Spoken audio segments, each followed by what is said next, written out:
గుండె పగిలి ఒక వార్త రాబోతోంది. ఏమిటి ఆ వార్త? ఏం జరగబోతుంది? కుంభరాశి జాతకుల జీవితంలో ఈ రోజున గోచార రీత్యా ఎలా ఉండబోతుందో ఒక్కొక్కటిగా సవివరంగా వీడియోలో తెలుసుకుందాము. వీడియో నచ్చితే తప్పకుండా ఒక చిన్న లైక్ అయితే చేసి మమ్మల్ని సపోర్ట్ చేయండి. ఇక ఆలస్యం లేకుండా వీడియోలోకి వచ్చేద్దాం. పోలేరమ్మ తల్లి జ్యోతిషాలయం.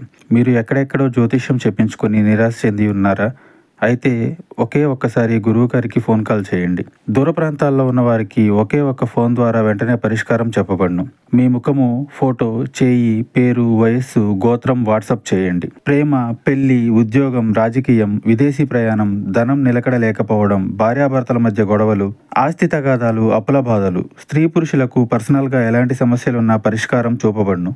గురూజీ రామరాజు గారు. Phone number 9701875831.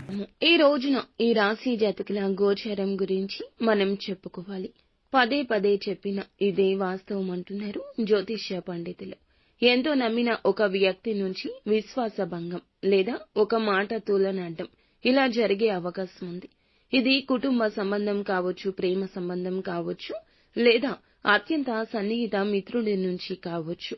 ఒక విషయం తెలుసుకున్నప్పుడు మీరు తట్టుకోలేనంత బాధ అనుభవించవచ్చు.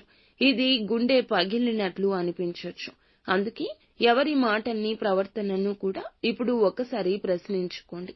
భావోద్వేగాల్లో తీసుకున్న నిర్ణయాలపై కంట్రోల్ అనేది ఉంచండి. ఒకప్పుడు ఎంతో నమ్మిన ప్రేమ బంధం ఇప్పుడు సందేహాస్పదంగా మారే అవకాశం ఉంది. ప్రేమికులు ఇది గమనించండి.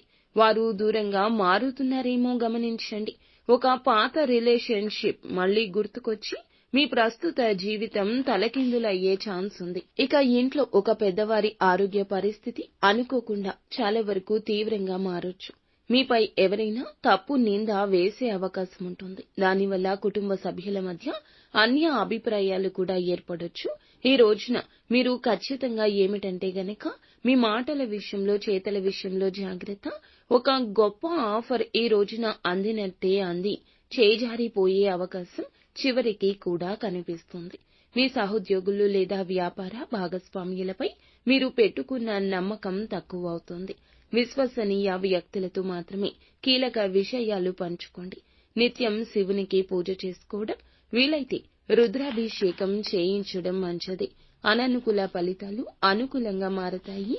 మానసిక స్థైర్యం, ధైర్యం కలుగుతుంది. ఆరోగ్యం విషయంలో ప్రత్యేక శ్రద్ధ వహించండి. గుండె చుట్టూ భయాందోళనతో ఉంటే గనక వైద్యులను సంప్రదించండి. ఇక ఇది పరిశీలించుకోండి. ఆత్మవిశ్వాసాన్ని పరీక్షించుకునే సమయంగా చెప్పడం జరుగుతుంది. జీవిత మార్గాన్ని కూడా మార్చే ఒక సదవకాశం వస్తుంది. నష్టం జరిగిన చోటే భవిష్యత్తులో మంచి జరుగుతుంది. నిత్యము శివారాధన చేసుకోవడం, కష్టం వచ్చినప్పుడు పరమశివునికి చెప్పుకోవడం, దైవారాధన చేసుకోవడం, దైవాన్ని గుడ్డిగా నమ్మడం మీకు మేలు చేస్తుంది. అంతా మంచి జరుగుతుంది.